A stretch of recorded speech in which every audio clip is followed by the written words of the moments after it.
A paz do Senhor Jesus! Seja bem-vindo ao nosso canal WSEBD, onde nós estamos aqui semanalmente comentando a lição bíblica da editora CPAD Classe dos Jovens. É importante eu relembrar a você acerca do assunto do trimestre, viu? Já estamos em aula, então já vou relembrar a você.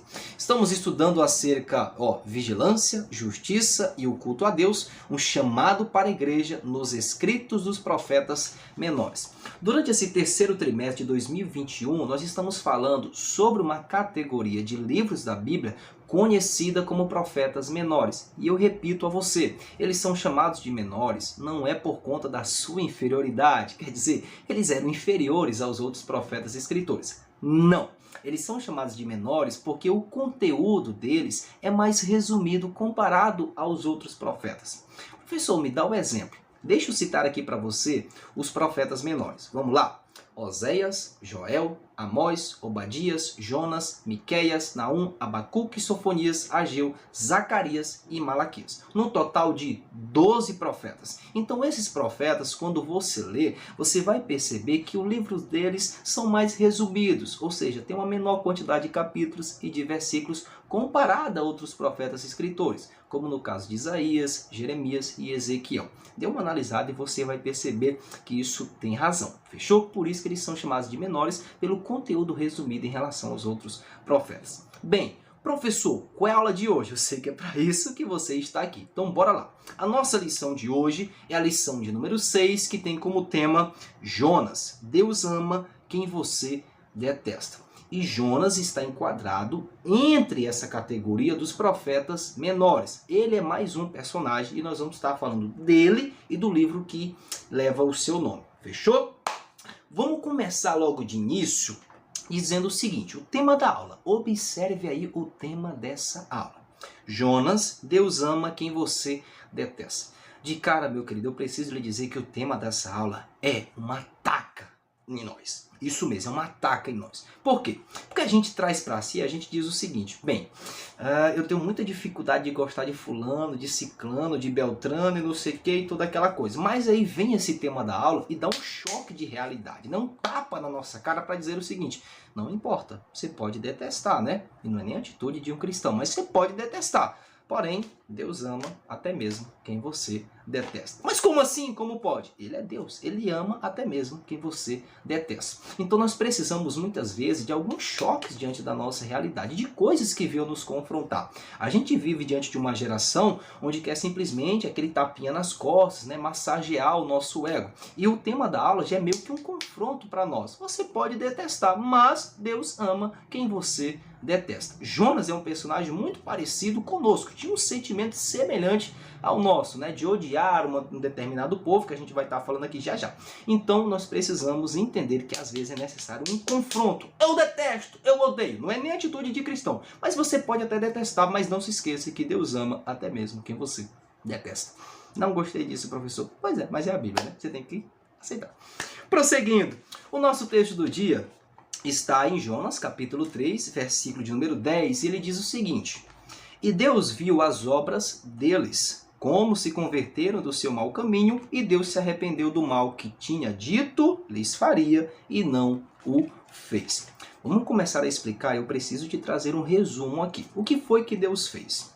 Em Jonas capítulo 1, versículo de número 2, Deus dá uma ordem para esse profeta. Que ordem foi essa, professor? Acompanha comigo.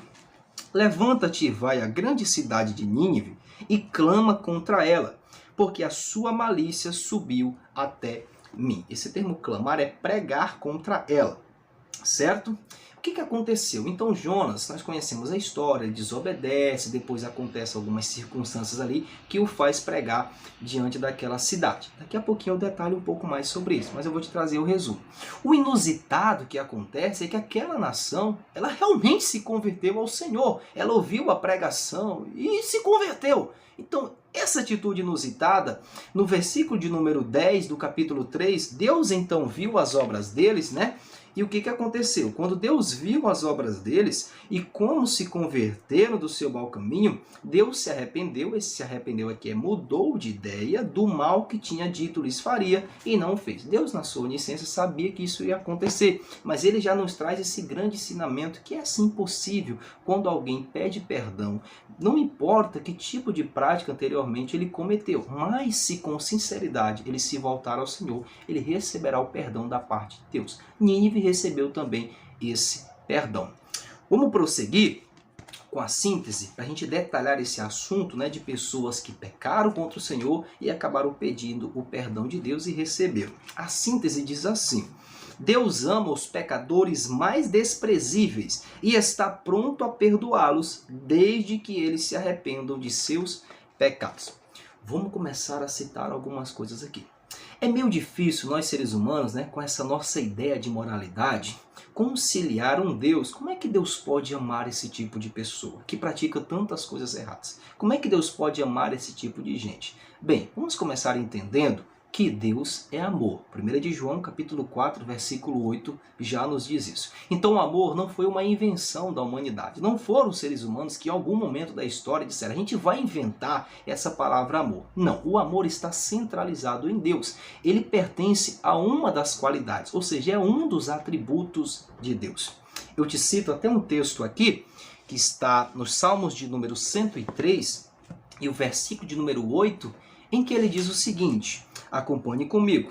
Eu vou ler na versão NVI para ficar melhor o seu entendimento. Ela diz assim: o Senhor é compassivo, misericordioso, muito paciente e cheio de amor.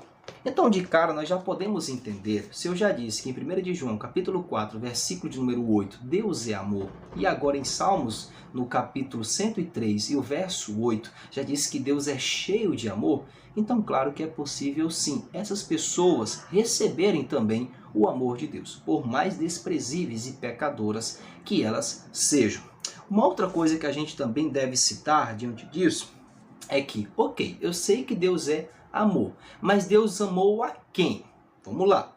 João capítulo de número 3, versículo 16, diz que Deus amou o mundo de tal maneira, que deu o seu Filho unigênito, para que todo aquele que nele crê não pereça, mas tenha a vida eterna. Professor, de que forma foi demonstrada esse amor? Para quem Jesus morreu? Quem éramos nós diante desse plano de redenção da parte de Deus?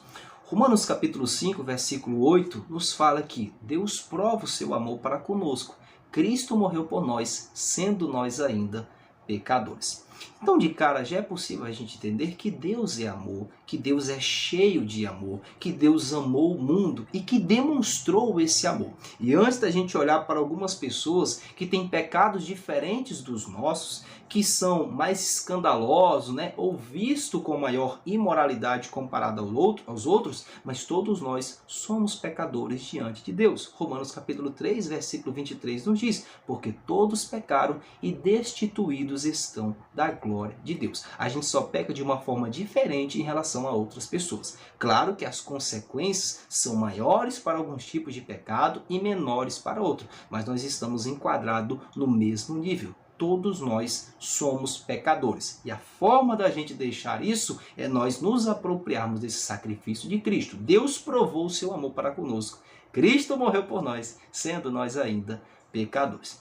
Professor, então de acordo com a síntese aqui, eu peço que você acompanhe ela aí mais uma vez. Ela diz que Deus ama os pecadores mais desprezíveis e está pronto a perdoá-los desde que eles se arrependam dos seus pecados. Tem algum versículo bíblico, professor, que comprove isso? Tem sim. Provérbios capítulo de número 28, versículo 13, diz o seguinte: o que encobre as suas transgressões nunca prosperará, mas aquele que confessa e deixa alcança a misericórdia. Então, por mais pecador que alguém seja, no dia em que ele se entregar a Jesus Cristo e pedir perdão, realmente confessar o seu pecado, ele receberá o perdão da parte de Deus. Mas ele não deve encobrir isso e esconder, porque aquele que encobre, ele nunca prosperará. Mas se alguém confessar e deixar, alcançará sim a misericórdia. Professor, falar é fácil. Temos algum exemplo na Bíblia que comprove esse tipo de pensamento? Bom, eu posso te dar um aqui. Qual, professor? Vamos lá. Tá cheio de conteúdo da nossa aula, eu quero justamente compartilhar para você. Nós temos um exemplo bíblico em Lucas capítulo de número 23, o verso 40 ao 43, acerca do ladrão que estava na cruz, que o pessoal diz, né, o ladrão da cruz, parece que ele roubou a cruz. Não, mas ele estava lá na cruz, né, com Jesus Cristo, foi crucificado juntamente com ele. Então, aquele ladrão, com certeza, ou ele era algum tipo de revolucionário que estava incomodando Roma, ou algum tipo de assassino, porque a cruz ela era destinada às pessoas mais desprezíveis da sociedade, sejam aqueles que estavam incomodando Roma de forma política, ou sejam aqueles que estavam fazendo atrocidades, seja em forma de assassinato, roubos ou outras coisas. Então já de se entender que aquele ladrão não era alguém bem visto perante a sociedade. Mas o que aconteceu? Ele estava primeiramente blasfemando diante do Senhor. Em Mateus capítulo 27, 44, diz que os dois estavam blasfemando, mas Lucas, no capítulo 23 e no verso 40 ao 43, diz que um deles mudou de ideia. E esse que mudou de ideia olhou para Jesus Cristo e disse: Mestre, lembra-te de mim quando entrares no teu reino. Apesar disso não ser uma forma direta dele pedir perdão, mas o seu interior está reconhecendo Jesus como Messias, reconhecendo Jesus como Salvador. Aí então Jesus lhe dá a resposta, que ainda hoje aquele personagem, aquele ladrão, estaria com Jesus no paraíso. Então nós temos o exemplo aqui de uma pessoa que era rejeitada, criticada, desprezível perante a sociedade, mas que foi alcançada pelo amor e pela misericórdia de Deus na pessoa de Jesus Cristo.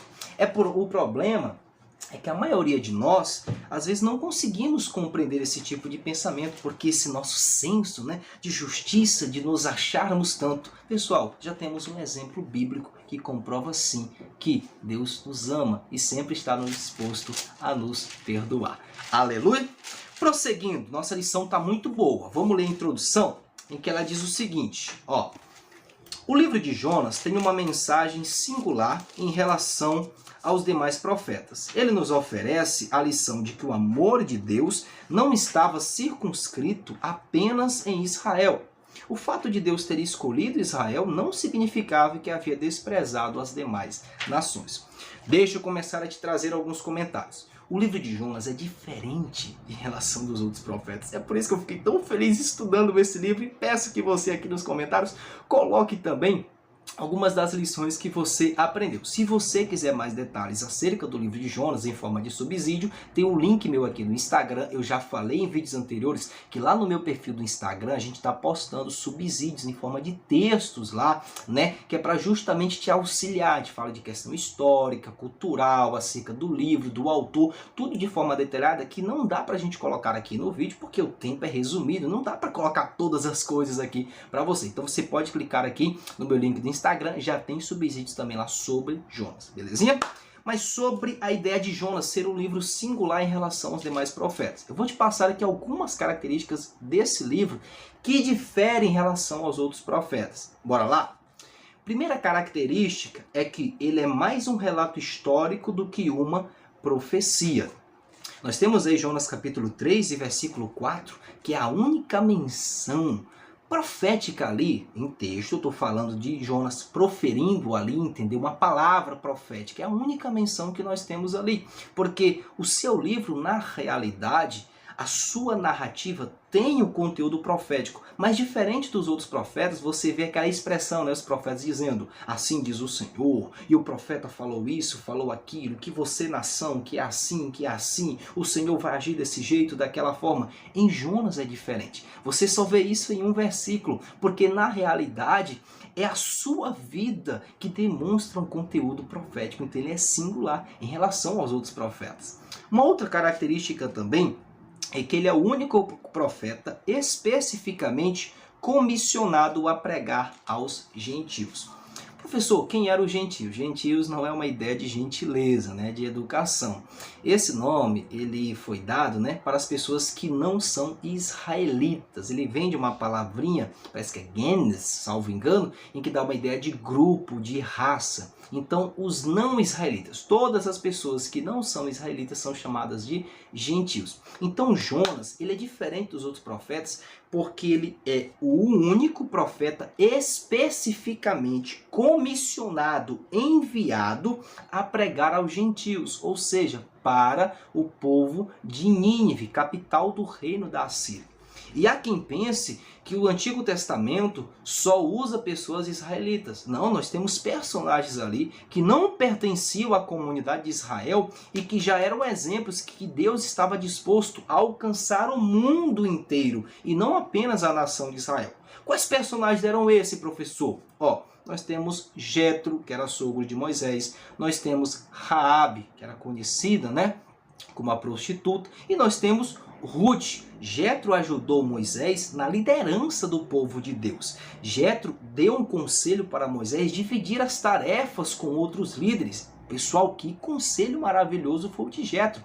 Raabe ajudou os espias diante da derrota de Jericó. E Ruth, quando você vai para algum congresso de mulheres, a maioria das pessoas geralmente prega muito acerca dessa personagem. É uma personagem de caráter, de exemplo. Então, essas pessoas, esses personagens, não pertenciam à comunidade de Israel. Eles pertenciam a outros povos. Então, você já vê Deus preparando o plano de salvação para que um dia Jesus Cristo viesse e não ficasse apenas ali na comunidade de Israel, mas também alcançando outras pessoas. Louvado seja o nome do Senhor. Então, Jonas é um livro que detalha isso. Ele é o único profeta especificamente comissionado a pregar aos gentios. Uma outra característica desse livro, vamos começar agora. Uma outra característica é que o livro de Jonas revela várias ironias. E quero compartilhar para você aqui. Se tem um livro que é intrigante, se tem um livro que é complicado da gente ficar assim, mas meu Deus do céu, parece umas coisas meio fora da lógica, umas coisas meio doidas no livro, é o livro de Jonas. Eu vou te colocar algumas aqui. Tem algumas ironias nesse livro, A primeira delas é que o seu nome, o nome de Jonas, significa pomba. Mas Jonas é um ser em conflito. Você vai ver no decorrer do livro que é um personagem muito complicado, desobediente, cheio de conflitos por ali. Uma outra ironia que nós vemos no livro é que Jonas não quer orar, mas ele acaba caindo numa reunião de oração. É muita ironia. Outra característica é que Jonas não quer pregar, mas na sua honesta negação de obediência, os pagãos são salvos. É muita ironia. Um camarada que não quer pregar, mas justamente quando ele não quer pregar, até mesmo a sua pregação gera salvação.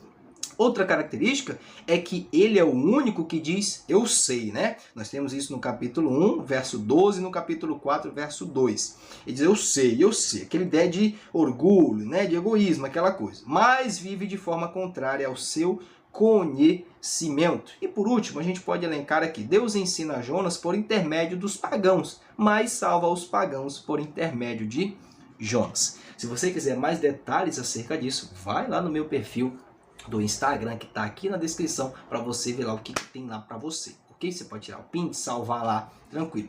Então nós temos algumas dessas ironias aí, umas coisas meio fora da lógica. Mas como é que pode? Acontece. Então o livro de Jonas é muito semelhante ao nosso tipo de sentimento, porque nós somos conflituosos, nós somos pessoas que às vezes nem nós mesmos nos entendemos como é que a gente faz, como é que a gente pensa certas coisas. Então Jonas tem grandes lições também a nos ensinar. Então, conforme a nossa introdução, que diz que ele é um livro singular, uma outra característica que a gente vai encerrar aqui é que o livro de Jonas apresenta o maior protótipo da morte e ressurreição de Cristo. Quantos dias Jonas passou dentro do ventre do peixe? 3 dias e 3 noites. Então Jesus, em Mateus capítulo de número 12, verso 38 ao 40, ele repete que assim como Jonas esteve 3 dias e 3 noites no ventre do peixe, assim também o Filho do Homem estará 3 dias e 3 noites no coração da terra. Então ali é um protótipo, acerca da morte e da ressurreição de Jesus Cristo. Dentro dessa introdução, se você estava querendo aí, que a introdução diz que o livro de Jonas tem uma mensagem singular em relação aos demais profetas, eu já te listei aqui várias características singulares de Jonas em relação aos outros profetas. Feito já os comentários introdutórios aí do tema da aula, texto do dia, síntese e agora a introdução, bora prosseguir para a gente aprender mais um pouquinho acerca dos pontos da nossa lição. Bora lá? Ponto 1 da nossa lição, ele diz o seguinte: Jonas, ou seja, o personagem. Primeiro tópico, sua vida. Eu vou fazer uma leitura mais uma vez aqui, um pouquinho, para a gente chegar no nosso comentário, beleza? Ó, sua vida é o primeiro tópico. Diz assim: Jonas era filho de Amitai, de Gat-Éfer, da tribo de Zebulon. Isso está lá em Jonas capítulo 1, verso 1 e segundo livro dos Reis 14, 25. Era um profeta galileu. A vila de Gat-Éfer ficava a 7 quilômetros da cidade de Nazaré. Os judeus na época de Jesus, como por exemplo o Natanael, estavam enganados quando questionaram que nenhum profeta havia surgido de Nazaré. Por quê? Porque Jonas era natural ali de Gat-Éfer e Gat-Éfer era das proximidades de Nazaré. Então eles estavam equivocados ali. Mas professor, quando eu olho para esse tópico, o que eu devo me atentar estudando esse tópico aqui, acerca de Jonas? Vamos começar falando acerca do título, né? Tá aí para você ver. O título. O nome Jonas significa pomba. Esse profeta foi mandado pelo Senhor como mensageiro da paz em Nínive. Essa é a primeira coisa que nós devemos aprender. E acerca do autor? Bem, o autor foi provavelmente Jonas, apesar de o livro ter sido escrito na terceira pessoa. Então nós temos duas qualidades aí, ou melhor, duas características. Nós temos o título, né, que o nome Jonas significa pomba, dando a ideia de mensageiro da paz, e acerca do autor, que o autor provavelmente foi Jonas, mesmo que o livro tenha sido escrito na terceira pessoa. Algumas outras considerações é que ele, Jonas, é identificado como o profeta de 2º livro dos Reis, capítulo 14, o verso 25. Depois você pode estar se impressionando e ir para essa referência bíblica. O profeta lá citado é Jonas.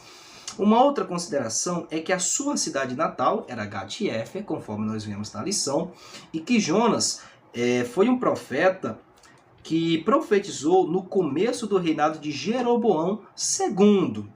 E o livro foi escrito em 765 a.C. Então nós temos algumas considerações nesse tópico que são importantes. A gente lê o tópico 1, né? E se você tinha desejo de conhecer, bem, qual o significado do nome Jonas, né? Onde é que ele nasceu? Onde é que ele, para quem ele profetizou? Como é que era todo o contexto ali? Então estou passando para você, ok? A nossa lição ela prossegue dizendo, falando o seguinte, olha que interessante. Jonas ficou tão preocupado com a sua reputação, isso está lá no meio da lição, que ele teve dificuldade para cumprir a missão que Deus lhe confiou, uma vez que a ordem divina colidia, confrontava com os fortes sentimentos nacionalistas que caracterizavam os principais ciclos sociais de Israel. Como assim, professor? Deus dá uma ordem para esse profeta pregar para Nínive, mas Nínive é a capital do reino da Síria, e a Síria é um reino inimigo de Israel. Então ele meio que colidiu, né, com esse sentimento dele nacionalista diante disso. Então, de modo semelhante, muitos jovens estão preferindo desobedecer a Deus para preservarem a reputação que possui diante dos seus ciclos de amizades. Infelizmente, muitas pessoas cometem esse tipo de erro. O nosso desejo de estar encaixado em algum tipo de grupo, né, nos faz muitas vezes rejeitar os nossos princípios, e isso é perigoso. Um conselho que eu lhe dou, com base na Bíblia Sagrada, procure estar perto de pessoas que motivem e que tenham o mesmo propósito que você. É natural que a gente sempre vai ter amizades que às vezes não irão compartilhar da mesma fé, mas que pelo menos elas nos respeitam, elas nos incentivam de certa forma. Vale lembrar que Daniel, um grande personagem bíblico, não é? Ele tinha amigos que estavam juntamente com ele no mesmo propósito.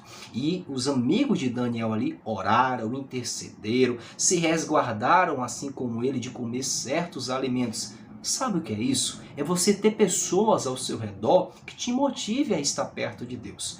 Procure estar próximo de pessoas que te aproximam de Deus. Professor, e quando surgir algum momento ali que eu vou ter que decidir entre estar juntamente com os homens, seguir o costume dos homens, entendeu? As ideologias dele ou então a de Deus? Bem, a nossa lição ela prossegue dizendo o seguinte lá no finalzinho: a reputação dos homens é falha, mas a obediência a Deus sempre será louvável. Não troque a aprovação de Deus pelas honras dos homens. E aqui tem a referência bíblica de Atos capítulo 5, versículo 29, quando os discípulos estavam ali e disseram: mais importa obedecer a Deus do que aos homens. Quando surgir algum momento, alguma circunstância que você vai ter que tomar uma decisão e dizer: bem, Ou eu agrado aos homens, ou eu mantenho os meus princípios da palavra de Deus. Ei, mais importa obedecer a Deus do que aos homens. Aleluia! Vamos prosseguir com a nossa lição. Tópico de número 2, em que fala um testemunho. Agora vamos falar do testemunho do profeta. Tópico 2 diz assim: esse livro, ao contrário dos demais profetas, já falamos que ele é um livro singular. Ele é mais um relato histórico do que uma profecia. Mas o livro não é uma fábula, e sim um testemunho verídico. Algumas pessoas olham para o livro de Jonas e não conseguem entender na lógica algumas coisas, como por exemplo o homem passar 3 dias e 3 noites no ventre de um peixe, e às vezes ele quer colocar o livro como uma fábula, uma mera ilustração que realmente não aconteceu. Porém, isso não é verdade, ele é um relato verídico. Prosseguindo com a nossa lição, olha o que nos diz aqui, que esse profeta, Jonas, é o único profeta do Antigo Testamento cuja profecia não consistia no que disse, mas também no que viveu e testemunhou. É provável que Jonas escolhesse escrever dessa forma, em terceira pessoa, para si mesmo e para a nação de Israel. Sua história precisava ser divulgada, pois havia muita gente em Israel que pensava semelhante a Jonas. Ou seja, Jonas era muito preconceituoso. A gente vai começar a te passar algumas coisas aqui. Então Jonas, ele tinha esse sentimento muito forte de preconceito em relação a outros povos. Não é? Como é que pode Deus amar, justamente quem eu detesto? E o tema da lição já diz, Deus ama quem você detesta. Então, diante dele ter passado toda essa experiência, de receber a ordem de Deus, de ter fugido, que a gente vai estar detalhando mais na frente, e ter sido alcançado pela graça de Deus, foi protegido, foi cuidado, foi salvo. Novamente ele pregou e teve aqueles altos e baixos de novo. Então Jonas queria compartilhar isso para que, assim como Deus operou na vida dele, a nação de Israel também pudesse ter esse sentimento, viver isso de fato. Então a nossa lição, ela diz que as nossas experiências com Deus podem ser poderosas ferramentas de edificação, por isso devem ser compartilhadas com as pessoas. Pessoal, muitos de nós reclamamos que não conseguimos pregar a palavra de Deus por dificuldade de falar, de ter ali o manuseio correto dos textos bíblicos, de alguns argumentos. Mas se tem uma coisa que o ser humano ele é muito bom, é em falar de si mesmo. O ser humano é especialista em falar de si mesmo. Ele gosta de falar de si próprio. Nós gostamos de fazer isso, ok? Então, que tal a gente aproveitar um pouco e falar acerca de nós, mas naquilo que Deus fez por nós? Olha que interessante. Uma das maiores formas de pregação que existe é o nosso testemunho. Há muita gente por aí, eu preciso lhe dizer, que será impactada com a sua história. As experiências que você viveu, as coisas que você presenciou, mas você venceu, você superou, Deus te deu graça, te deu força, você está aqui assistindo esse vídeo, bendito seja o nome do Senhor, atento, aprendendo mais sobre a palavra de Deus, isso mostra a sua dedicação até aqui. E tem muita gente com vontade de parar, com vontade de desistir. E talvez ouvindo a sua experiência, a sua história de vida, essa pessoa também possa ter forças para superar, para estar mais perto de Deus. Você pode ser um instrumento de Deus. A nossa lição coloca que as nossas experiências precisam ser compartilhadas. Há uma frase de Charles Haddon Spurgeon, uma frase atribuída a ele, em que ele diz o seguinte, que o evangelismo é um mendigo contando ao outro onde encontrar o pão. Ou seja, eu já fui um mendigo, eu já fui um faminto, mas um dia eu me encontrei o pão da palavra de Deus. E agora, todas as vezes quando eu vejo uma pessoa faminta da palavra, eu compartilho da palavra. Todas as vezes quando a gente vê alguém que está carecendo, que está passando pela mesma situação que a gente um dia passou, mas a gente venceu pela graça do Senhor, pela força que Ele nos deu, você precisa ser um instrumento para compartilhar as vitórias que Deus te deu. Então compartilhe para essas pessoas. A partir desse vídeo, comece então a falar de si próprio, não assim com aquele sentimento de egoísmo, mas naquilo que Jesus Cristo fez por você. Aleluia! Tópico 3 da nossa lição, ele já fala sobre a historicidade do livro de Jonas. É um livro muito questionado, muito debatido, principalmente pelos liberais aí. Vamos lá! A nossa lição coloca que a história do livro não é fictícia, ou parabólica. Não podemos duvidar da historicidade de Jonas. Se você quer mais detalhes sobre a historicidade de Jonas, clica aqui no meu perfil do Instagram que está aqui na descrição. Vá lá no meu perfil que você vai encontrar coisas tops sobre a historicidade desse livro. Beleza? Mas prosseguindo, o que a nossa lição coloca como bases para a gente entender que Jonas realmente foi um personagem real, o seu livro é real, não é simplesmente uma história que foi inventada. Primeiro, vamos aqui, conforme a nossa lição, você pode acompanhar aí. Primeiro, o nome Jonas está vinculado a passagens históricas, é a primeira característica. Segundo, Jonas é tão real e histórico quanto Jeroboão. Terceiro, o próprio Cristo ratificou sua historicidade ao citá-lo como um profeta. E aí a nossa lição dá um baque aqui, tipo assim, aquele argumento para encerrar. Como assim, professor? Se negarmos a historicidade de Jonas, questionaremos a veracidade das palavras de Jesus. Se Jonas foi uma lenda, Cristo faltou com a verdade ao relatar a conversão dos ninivitas. Mateus capítulo 12, versículo 41. Então Jesus, ele enquadra Jonas como um personagem real. Você pode dizer lá que assim como Jonas esteve 3 dias e 3 noites no ventre do peixe, assim o homem... Pessoal, Jesus não morreu, Jesus não ressuscitou, não foi um evento real que realmente aconteceu. Então se Jesus está fazendo uma comparação com Jonas, então aquilo também foi real, aquilo realmente aconteceu. Negar a historicidade do livro é negar também a questão de Jesus Cristo, sua morte, que Jesus também era um personagem real e histórico. Então nós precisamos entender que realmente Jonas foi um personagem real e que nós comprovamos também a historicidade do livro, beleza? Mais detalhes você pode ir também, segundo livro dos Reis, capítulo 14, versículo 25, onde confirma ali a personagem histórica de Jonas. Feita já os comentários aí do ponto 1 da nossa lição, bora aprender mais um pouquinho agora sobre o ponto 2 da nossa aula de hoje. Bora lá? Muito bem, já falamos sobre as questões introdutórias do personagem, do livro, da historicidade. Vamos entrar agora no ponto 2 e detalhar acerca da experiência do profeta. O tópico 1 diz o seguinte: a ordem divina. Jonas recebeu uma ordem clara: levanta-te e vai à grande cidade de Nínive. A maldade, ou seja, a malícia de Nínive, capital da Assíria, era grande. A Assíria era uma espécie de Sodoma e Gomorra. Olha para você ver aí, né? Reerguida naqueles dias. Era o epicentro mundial da violência e tortura, feitiçaria e idolatria. Bem, nesse tópico aqui, a gente precisa adentrar acerca de algumas considerações sobre Nínive. Se Jonas é enviado para pregar a Nínive, como era Nínive? E quais são as considerações acerca dessa cidade? Eu vou elencar 3 aqui para ajudar você. A primeira delas é que a sua população era de aproximadamente 600 mil pessoas, mais de 500 mil de pessoas aí. Uma segunda consideração é que a Síria, que era o reino ali, Nínive é a capital do reino da Síria. Então a Síria, aquele reino, estava em declínio, isso mesmo. E terceira consideração é que, moralmente falando, Nínive era conhecida como uma raça sensual e cruel.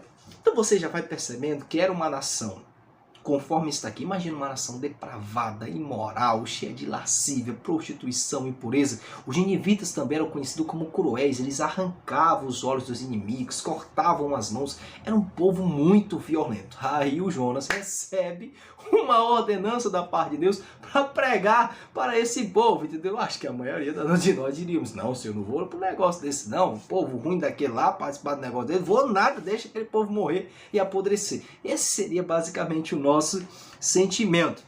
Então, no capítulo 1 e no verso 2, conforme nós já lemos, Deus dá essa ordem. Mas lá no capítulo 3, no versículo 10, os ninivitas eles se converteram de fato ao Senhor. E eu repito, como isso é possível? Como é que isso acontece? Eu relembro a você essas 2 referências bíblicas aqui. Salmo 103, versículo 8 e Provérbios capítulo 28, no versículo 13, onde a primeira referência aqui dos Salmos diz que Deus é cheio de amor. E a referência de Provérbios 28, 13 diz que se a gente pedir perdão, ou seja, confessar e deixar o nosso pecado, nós alcançaremos a misericórdia. Nínive fez isso e foi alcançado pela graça de Deus também. Lá no final do tópico diz assim, olha que interessante: Somos hábeis em condenar pessoas por crimes e atos vis. Todavia, até o criminoso mais cruel, por mais difícil que seja de entendermos, tem direito de experimentar o perdão de Deus. E Deus ama até quem nós detestamos. Isso aqui é um tapa na nossa cara. Esse Jonas recebe a mensagem. Você vai pregar para aquela cidade. Jonas capítulo 1, versículo 2. Você vai pregar para aquela cidade. Então, Deus ama até mesmo quem nós detestamos. Ah, professor, mas eu não devo fazer isso não, porque é só Deus que tem que fazer. Quem lhe disse, querido aluno, estudante da palavra de Deus, quem lhe disse que você não tem que fazer? Vai ter que fazer sim. Eu vou te dar uma referência bíblica aqui que diz que você tem que fazer. Mateus capítulo de número 5, versículo 43 e 44. Se direcione aí. Mateus capítulo 5, versículo de número 43 e o versículo 44. Acompanhe aí comigo. O que está dizendo, né? Pois é, você tem que seguir, meu querido.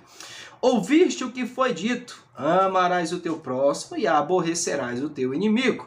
Eu, porém, vos digo, isso aqui é Jesus que está falando, viu? Amai a vossos inimigos, bendizei os que vos maldizem, fazei bem aos que vos odeiam e orai pelos que vos maltratam e vos perseguem. Aí você deve estar dizendo assim, mas professor, tem isso na Bíblia? Tem. Eu não gostaria também que tivesse. Mas sejamos sinceros, tem muita coisa na Bíblia que choca a gente, né? Que nos confronta.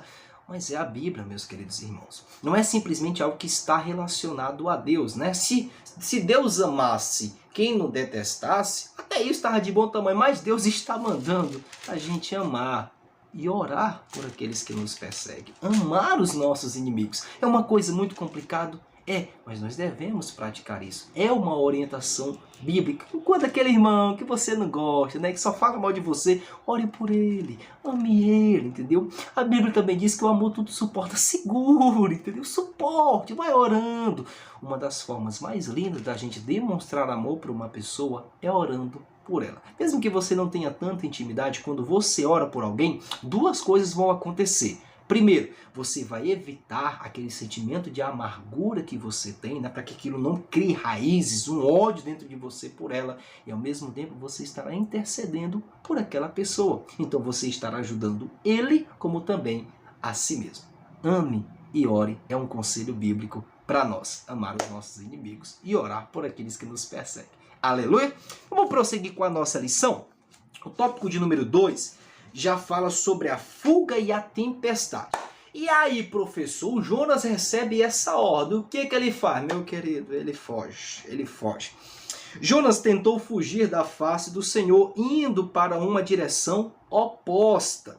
Tarsis, uma colônia fenícia de mineração no sudoeste da Espanha, era o lugar mais longe que alguma embarcação poderia levá-lo. E eu vou colocar para você aqui e dizer o seguinte, ó, a distância de Jonas pregar para Nínive, né, ou melhor, Jonas ir até Nínive, era cerca de 800 quilômetros. Mas a distância de Jonas para Tarsis era mais de 3.000 quilômetros de distância. Essa era a distância de Jonas. O Jonas queria fugir da presença de Deus. A gente entende, né, esse personagem. Mas é meio fora de lógica. Não adianta, porque se Deus é onipresente, ele está perto, ele está longe, ele está em Nínive, ele está em Tarsis, ele está em qualquer lugar. Então Jonas ele vai fugir, porque para Nínive era só 800 km de distância. Mas ele vai para Tarsis lá, que é o lugar mais longe que ele poderia ir. E lá são mais de 3.000 quilômetros de distância.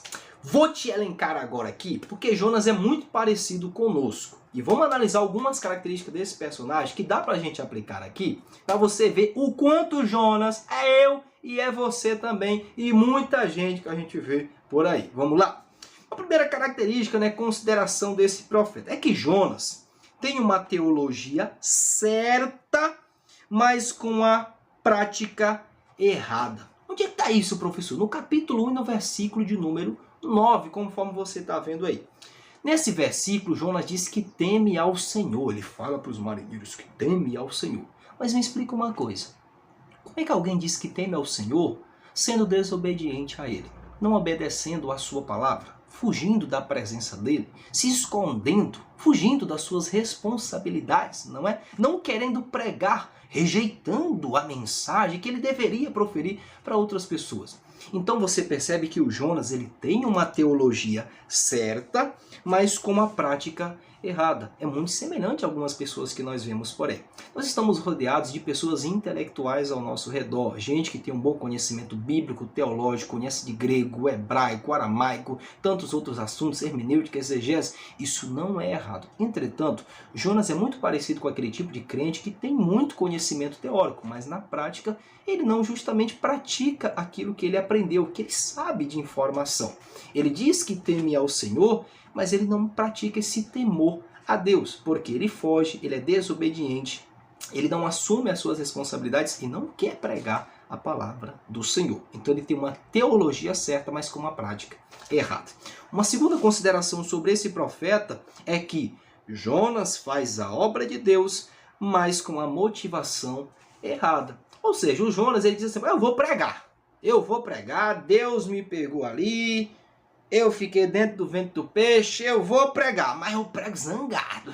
E o Jonas pregou irritado, não querendo que aquela nação se convertesse. Ficou zangado quando a nação se converteu ao Senhor. Você vê isso no capítulo 4, verso 2, que ele nem queria pregar para aquela nação, não é porque ele tinha medo daquele povo, era por causa do orgulho dele, porque ele sabia que aquela nação poderia se converter a Deus. Então, tire da sua cabeça que Jonas era um medroso. Não, Jonas não era um medroso, Jonas era um caba corajoso sim, porque o camarada que inventa de pular no meio do rio, ou no meio do mar, ele inventa de orar dentro do ventre de um peixe. Esse camarada inventa de pregar para uma nação, que os deuses lá são tudo diferente, andar no meio da rua que nem doido e pregando, dizendo que a nação vai ser subvertida, destruída, saqueada. Tem que ser um camarada muito corajoso, porque ele é de outra nação também, ele adora outro Deus, então ele é um camarada corajoso. Então ele também era muito orgulhoso, ele está pregando, ele está falando. Hoje seria alguém falando de Jesus, pregando sobre Jesus, fazendo coisas na internet sobre Jesus. Mas a motivação de fato não é em glorificar a Jesus. Você abre as redes sociais aí e não é errado você ver muita gente colocando vídeos no TikTok, nos Reels, no Instagram, lá no Facebook, até mesmo aqui no YouTube, ok. Mas tem muita gente que está compartilhando essas coisas por fama, popularidade. Não é alguém submisso à sua liderança, não quer aprender, não se congrega em uma igreja. Então você percebe que ele até está fazendo certo, mas com a motivação errada. Ele faz a obra de Deus conforme está aí, mas com a motivação errada. Tem muita gente dentro da igreja que faz isso. Olha, servir a Deus é diferente de ter um relacionamento com Deus. Tem muita gente excelente no serviço, mas muito fraca na intimidade com o Senhor. Vamos melhorar isso aí também?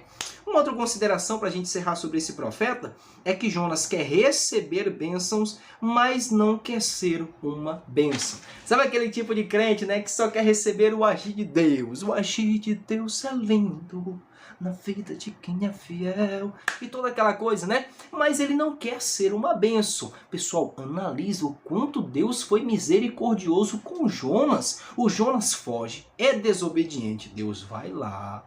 O Jonas pulou, Deus envia o peixe engole, mas não mata o Jonas. O Jonas fica 3 dias, Deus leva, volta o Jonas na praia para o peixe vomitar. O Jonas está cansado do sol, o sol castigante, Deus levanta uma planta, está no capítulo 4, para fazer uma sombrinha para o Jonas. E Deus cuida, Deus é misericordioso. E o Jonas não quer. Ele não quer transferir essa misericórdia divina que ele recebeu. Deus foi gracioso com ele, mas ele não aceita que Deus seja gracioso com outra pessoa. Ele quer apenas receber as bênçãos, mas não quer ser uma bênção para outras pessoas. A gente está rodeado de gente assim, que só quer receber, só quer receber, só quer receber, mas não quer dar, não quer oferecer. Não sejamos assim, meus irmãos. Jonas nos ensina muitas lições tops, ok? Prosseguindo aí. O tópico de número 3, ele já fala acerca do arrependimento do profeta. Isso mesmo. E aí, professor? Diante de tantas situações inusitadas que aconteceram, Jonas se arrependeu? Se arrependeu ali em um momento. Vamos lá.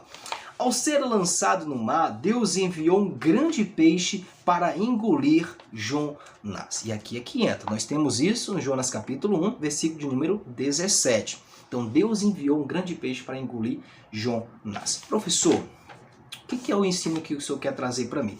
Vamos lá. Jonas capítulo 2 e o versículo de número 1, olha o que nos diz.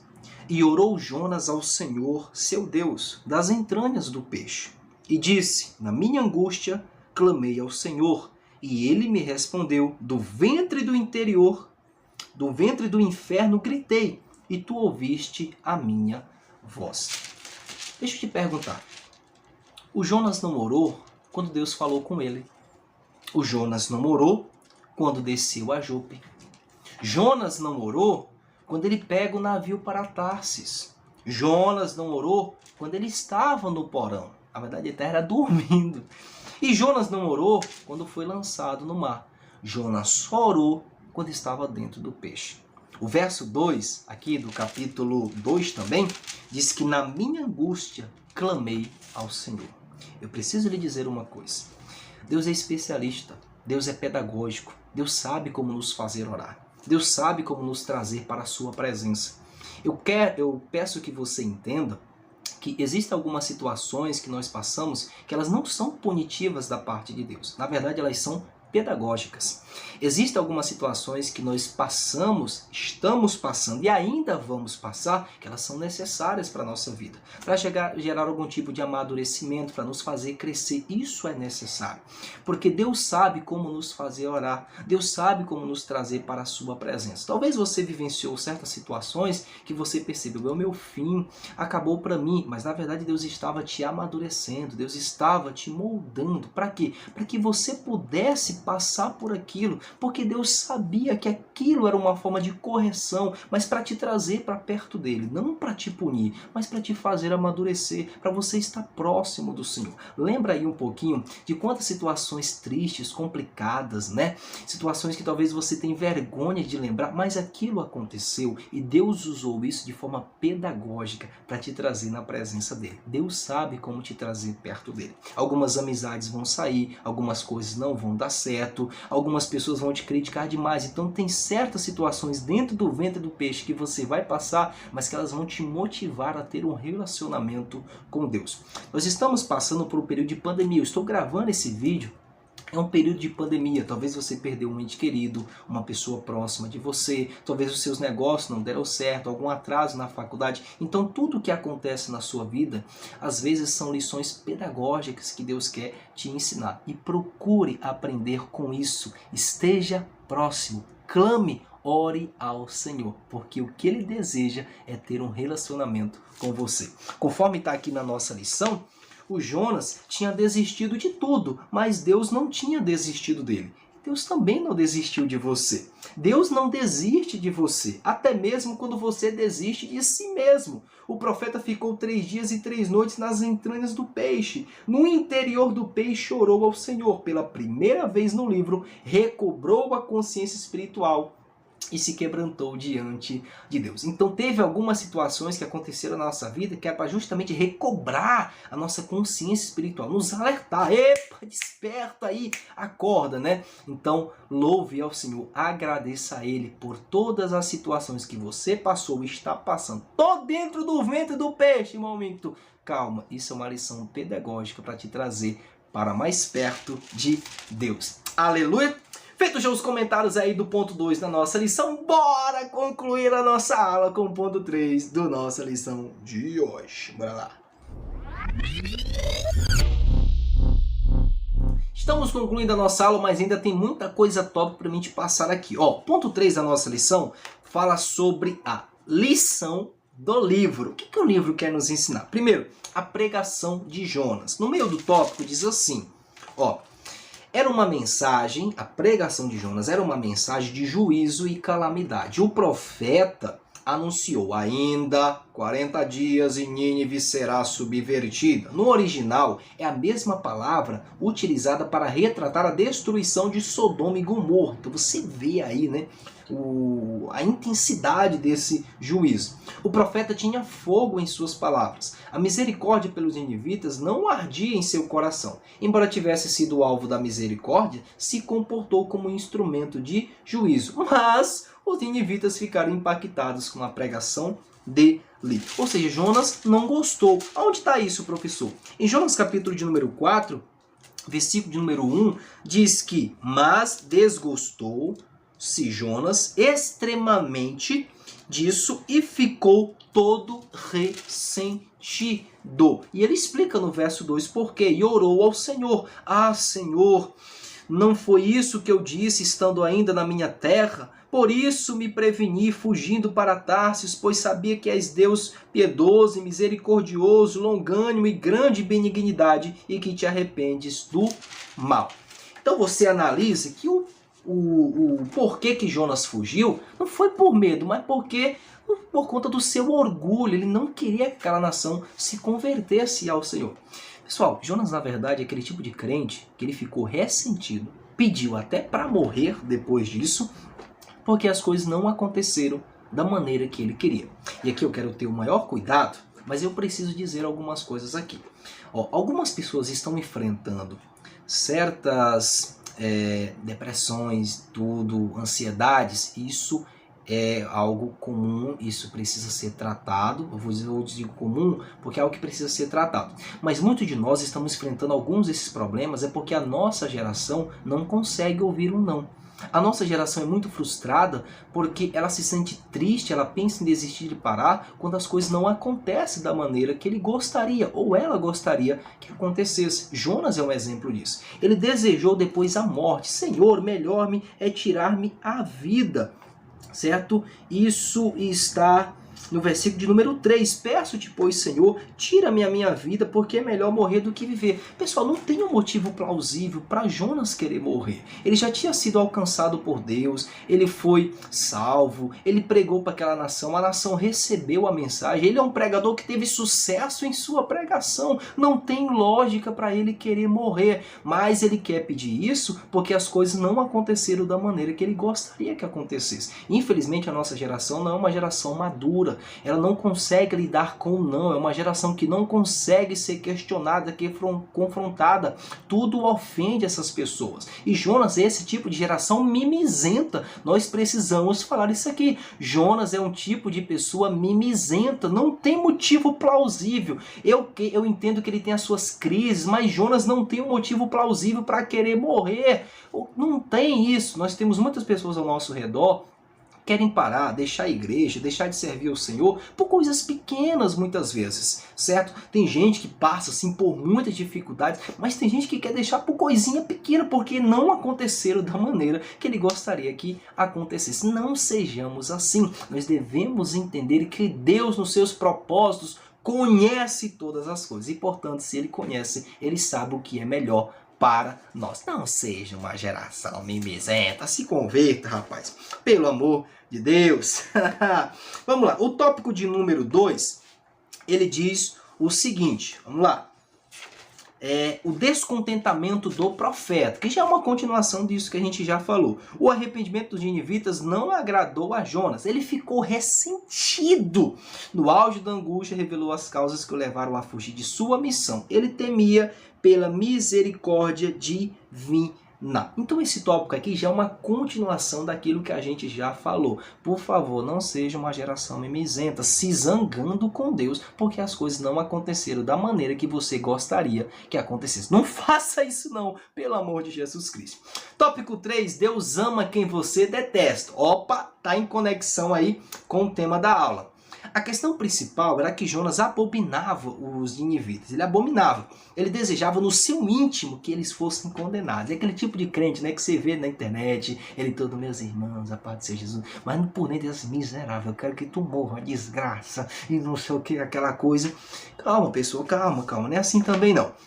Precisamos entender que Deus não é um controle remoto ao alcance de nossas mãos, que age de acordo com os nossos comandos. Seus planos são perfeitos, sua misericórdia é eterna e seus pensamentos são sempre melhores que os nossos para nós e para todos. Querido, nós estamos tão familiarizados com a tecnologia, por exemplo, estou gravando esse vídeo aqui pelo celular. Você está assistindo talvez pelo celular, pelo notebook, computador, não sei. Mas você percebe que a gente tem o controle disso, né? A gente comanda, a gente tira, a gente pausa, a gente faz isso, faz aquilo, comenta e tal, aquela coisa. Por isso, deixa o seu like aí, beleza? Se inscreva no nosso canal se você ainda não se inscreveu, eu estou falando mais uma vez aqui. Então a gente comanda. Só que a gente, por ter familiaridade com a tecnologia, a gente quer atribuir isso a Deus, quer comandar a Deus. Deus não é um aparelho tecnológico. tecnológico. Não é Deus que tem que ser usado por mim, sou eu que tenho que ser usado por Deus. Não é Deus que é comandado por mim, sou eu que sou comandado por Deus. Deus não é aquele que eu digo, faz isso, faz aquilo. Não é Deus que tem que dizer, meu filho, vá, fica, prossegue, pare. É essa a orientação divina. Então Jonas, ele nos ensina essas lições. Jonas ficou tão zangado que no capítulo de número 4, principalmente no versículo 9 e o versículo número 10, o Jonas está zangado porque Deus tinha feito crescer uma planta. E aí o Jonas ficou feliz porque estava tendo sombra. Mas depois Deus quis ensinar uma lição para Jonas e Deus fez vir um bicho lá para comer a planta. Aí o Jonas não tem mais a sombra. Aí o Jonas ficou zangado com aquela situação. Ao verso 9, versículo 10 diz assim: então disse Deus a Jonas: é acaso razoável que assim te enfades por causa da bobeira? E ele disse o Jonas: é justo que me enfade a ponto de eu desejar a morte. O homem é mimizento demais, pelo amor de Deus. E verso 10: tu tiveste compaixão da bobeira, na qual tu nem trabalhou, nem a fizeste crescer, que em uma noite nasceu e em uma noite pereceu. E eu não hei de ter compaixão da grande cidade de Nínive, que estão mais de 120 mil homens que não sabem discernir entre a sua mão direita e a sua mão esquerda, e também muitos animais? Então você percebe que o Jonas, ele é aquele tipo de pessoa que está dizendo: como é que você, Jonas, você se sente triste com a morte de uma planta que você não trabalhou, você não fez crescer? Por que você se sente feliz com a destruição de Nínive? Porque foi Deus que criou a raça humana. Porque Deus deseja salvar as outras pessoas. Então Deus está ensinando essa lição para Jonas. E uma coisa para fechar aqui: alguns estudiosos dizem que o personagem principal do livro de Jonas não é Jonas, é o próprio Deus. Porque Deus está querendo ensinar grandes lições. E outra coisa aqui, ó, o livro de Jonas termina com uma pergunta retórica, ou seja, ele não tem uma conclusão fechada ali específica. Por quê? Porque o projeto de Deus para alcançar as outras pessoas além da comunidade de Israel já estava em andamento desde antes da fundação do mundo. E Jonas foi apenas um exemplo disso, do amor e da graça e misericórdia de Deus. A nossa conclusão, ela diz que o livro terminou apresentando o imensurável amor de Deus pelas pessoas, independente da nacionalidade. Nenhum livro no Antigo Testamento ensinou de maneira tão visível e categórica a misericórdia divina às outras nações. Jonas aprendeu a lição? Acreditamos que sim. O ato de registrar a história apresentando suas grosseiras pessoais paralelamente à perfeição divina indica o desejo de exortar seus compatriotas para que não cometesse os mesmos erros praticados por ele. E aí, Jonas aprendeu a lição. E você, está capaz de aprender as lições também da palavra de Deus? Então basta simplesmente assistir esse vídeo, se a gente não colocar em prática. Muito obrigado por ter assistido mais uma aula aqui do nosso canal WSEBD. Forte abraço, paz do Senhor Jesus e até a nossa próxima lição. Tchau, tchau!